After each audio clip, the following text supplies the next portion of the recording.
Marcel Wells' iHeartRadio show. My name is Marcel Wells and I'm with Hawaii McLaughlin.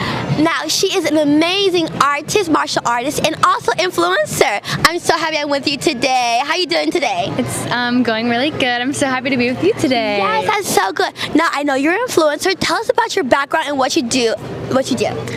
So I've been an influencer since I feel like around 10 years old. Oh, nice. But I did competitive cheerleading for 9 years. Well, that's so cool. Yeah, and then so now I'm sort of making the transition into going into like more martial arts and stunt fighting. Now, what inspired you to transition from cheerleading to martial arts? Well, in between that period, like I was an influencer all the way through, but now I'm like making a little bit of a transition into more acting. Nice. And so, like the roles I'm going to be trying to go out for really need that martial art background. Yes, and that's such a cool background to have. Like, and you don't see a lot of artists actually, actors like doing martial arts or cheerleading. So I think you have a one-up on a lot of people right now. So who are your trainers who teach you martial arts?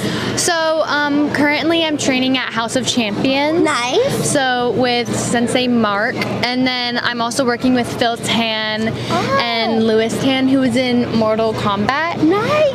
As a lead actor, and so I'm training with the samurai sword with some other weapons as well. Yes. But mostly focusing on that one, and that really helps since they also have a background in that. That is so cool. First of all, I saw Mortal Kombat, and that's an amazing movie. That's so cool. Now, did he ever teach you any scenes in that movie specifically when you're training with him? Like, how is it like training with him?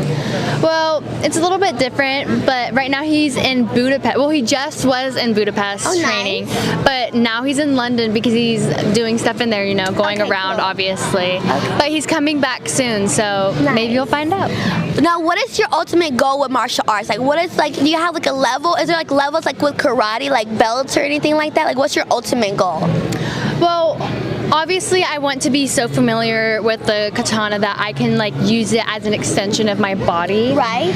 And that's just really my main goal, is just to become so familiar with it I can just use it as an extension of myself. But really, that's all that I want to be able to do. That's amazing. Now, you said that you're actually transitioning into acting as well. Is there any upcoming projects that you're like going to be a part of, or any like certain goals or people you want to work with? So technically I'm not really like allowed to disclose that to you. That's okay. But yes, I do have some opportunities under the wraps for now. Oh, that's so cool. That's so cool. So now you're also a cheerleader. Tell us about your experience. Did you do cheer team, or were you a part of like elite cheer team? Like, what was that like?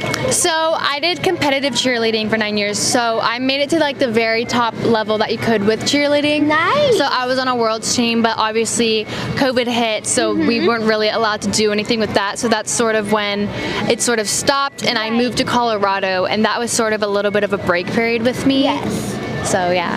Now, you're originally from Florida, but you lived in Colorado. What was the transitioning from moving to Florida, Colorado to now like LA? You know what I mean? Yeah. So I started influencing in Florida, and that's when I first started coming out to California. Yes. And then when I moved when I was about 14 to Colorado, I still came out here all the time. I mean, I wasn't posting as much. I took a little bit of a break because, I mean, Colorado. Yeah. But I came out here all the time, and I still try to stay active in the influencer world. And then obviously now I'm here, and I'm taking a bigger step to make influencer, but also into acting as well. Yeah. What is the most difficult challenges to becoming an influencer and moving out here? Well, obviously LA is known for its influencers, and it's like big influencer population. Yeah. So it's definitely different. You have a lot more people around you because obviously in Colorado there's not as many. I know one girl in Colorado who's an influencer, but here obviously there's like endless, like there's unlimited. So I have like all of my influencer friends are here, and I get to collab with them, and I get to hang out with them, so it's definitely more fun being around them. Do you have any advice for upcoming influencers like yourself?